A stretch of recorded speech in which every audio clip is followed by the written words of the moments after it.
สบายดีทุกคนยินดีต้อนรับเข้าสู่สุดซีรีส์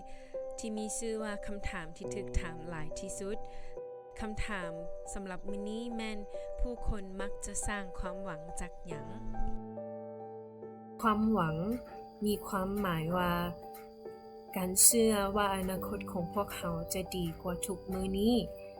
และเชื่อว่าพวกเขามีพลังที่จะเฮ็ดมันให้เกิดขึ้นได้แต่มันจะเป็นเพียงแค่การคิดในแง่ดีถ้าพวกเขาเพียงแต่เชื่อว่ามื้ออื่นของพวกเขาจะดีกว่ามื้อนี้ความหวังนั้นยิ่งใหญ่เกินกว่า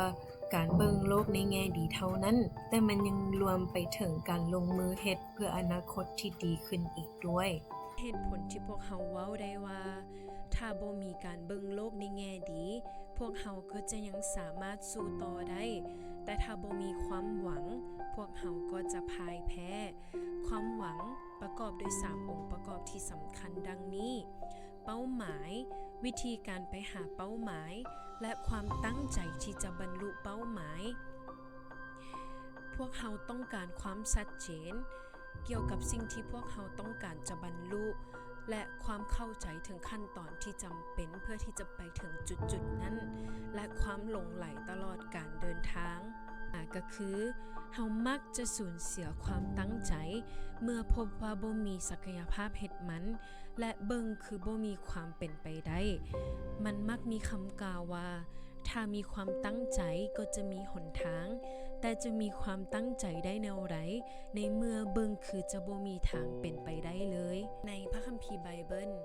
มีเรื่องราวเกี่ยวกับการซอกหาความหวังในเวลาที่ทุกสิ่งทุกอย่างเบิ่งคือว่าเป็นไปบ่ได้มันคล้ายคือกับการมีความเชื่อในสิ่งที่ดี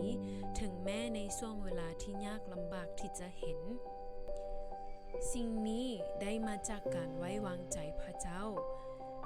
ทุกสิ่งเป็นไปได้ถึงแม้ว่าทุกอย่างจะเบิ่งคือเป็นไปบ่ได้ก็ตามตัวอย่าง